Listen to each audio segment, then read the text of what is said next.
You can send me your ideas, you can send me your story, you can send me your information or question.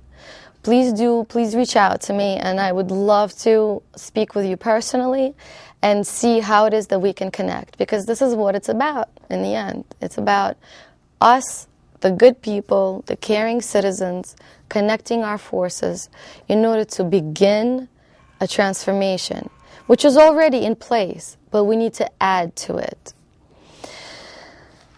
Something that I wrote, that to have a brighter tomorrow, we must reach for light today. And by that I mean, if we fill up our youth with darkness, with dark messages, with lack of love, with a void, then what can we possibly expect to come in our future as these seeds of hatred and seeds of segregation and violence grow? What can we possibly expect besides more war, more rape, more segregation, more racism? All of this is man-made. You know, it's surprising to me how many people don't believe that this world is full of love. And this is actually the premises of the name of my show. The world is full of love. All the trouble and all the war that's created is created by man. Yes, there is a vicious cycle where, you know, in the animal kingdom, one animal has to consume the other in order to survive. True.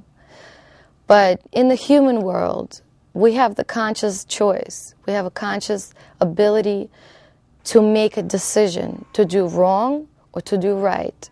And that is something that the animals do not have. They basically follow their instinct. They, you know, a lion needs to eat, so he jumps after the animal that he sees and he eats it. He doesn't stop to think about it. You know, am I hurting its feelings? You know, is it right? Is it wrong? How is it going to reflect on my karma? No.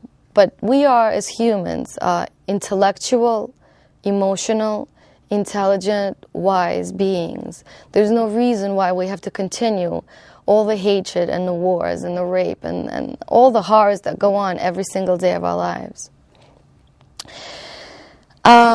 One of the most troublesome things to me to recognize is that in today's society, younger and younger teenagers, and I'm talking about even now, it's coming to a point where it's 10, 11, 12-year-old boys and girls, are doing things that I myself do not remember doing when I was that age. You know, I remember myself growing up to very positive messages, to wonderful movies, cartoons that were portraying, you know, good versus evil, and the story was always like a fairy tale ending. It was basically a lot of love that I've learned from my parents, from TV, from movies, cartoons, radio. It was all about love. And if any evil was ever brought up, love always conquered it. In today's world, if you look at so many movies, what happens? Evil is king. Correct me if I'm wrong. In today's world, evil is glorified. Money, materialistic BS, and all of the things that really have no place in you know, to take up so much of our time, they're glorified. So today's younger generations, I was talking to some cops that I have as personal friends, and also a couple of friends who are in the media.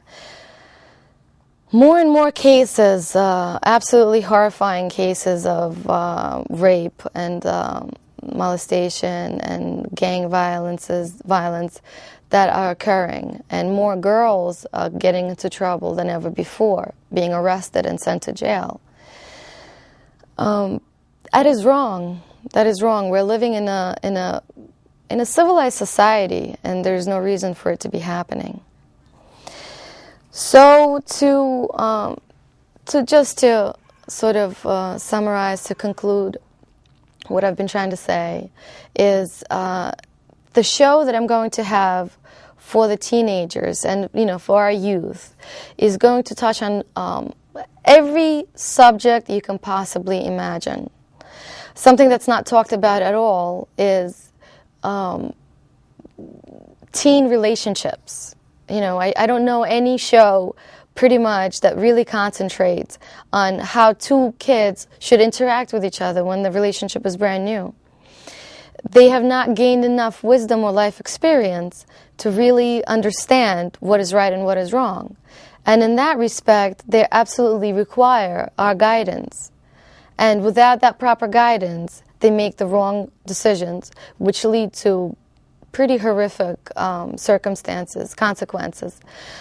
Jail or hospital or unwanted pregnancy or a life of struggle, whatever it may be, they absolutely need our guidance, our help. And given that today's economy kind of consumes entirely the life of parents, you know, you have to work 2 jobs in order to just basically pay your rent and put some food on the table.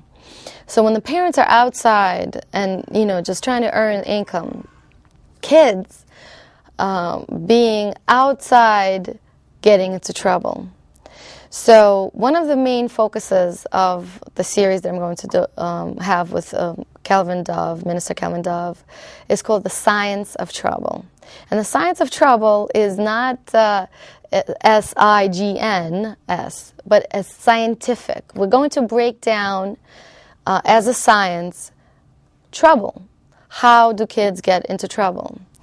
So, for instance, we will identify parameters, causes, effects, challenges, and solutions. For instance, what is right and what is wrong? We will ask tricky questions, and we will try to find answers about stealing, about cursing, about lying, about cheating. We will try to define moral values. We will try to understand the self versus the service to the society. We will try to understand the daily challenges and the struggles of teens, what they have with school and friends, how they cope, the coping mechanisms, how they cope with depression, with psychological trauma. We will dwell into family dramas because, as we all know, there's a lot of dysfunction in all families pretty much. But in today's world, it's insane. It's just insane, the stories that I hear and what I witness, what is going on in behind closed doors in every family. So we will find out how to cope, how do kids cope and why. We will discuss self-esteem, which is a big, huge part of teen life, is a self-esteem, self-image. Why, besides, of course, it's very clear that today's society just dictates that you have to be, you know, skinny, and you have to be fit, and you have to be this, and you have to be that in order to be beautiful. That's wrong. We're going to break it all down because it's wrong. Every person is beautiful, and every single person is beautiful. There's no exterior has so little value, but the media does not want us to believe that, because then we would begin to recognize who we really are and what really matters in this world. So we're going to go into that. We're going to go into what makes a man great, what makes a woman a great woman, and how to reach that potential, how to become and reach for greatness and to become a wonderful person, very self-reliant, self-confident. We will try to understand how language is used for self-expression. For instance, why do kids today speak in such terrible manners to each other and calling each other's names and complete disrespect towards themselves and everybody else? We will find out how and why kids go onto the wrong path. Learn about their defining moments, relationships, respect, love, sexuality. Yes, I said it, teen sexuality. We will definitely discuss that. So basically, there's a lot to talk about. I would like to thank you for listening to me. I know this is not easy for you probably just to listen straight through. But I would like to thank you for being patient and for allowing me to take up a few minutes of your time. And I do welcome your feedback. Please feel free to contact me with your questions and ideas. And blessed be our world. Bless your family and bless you. Thank you so much.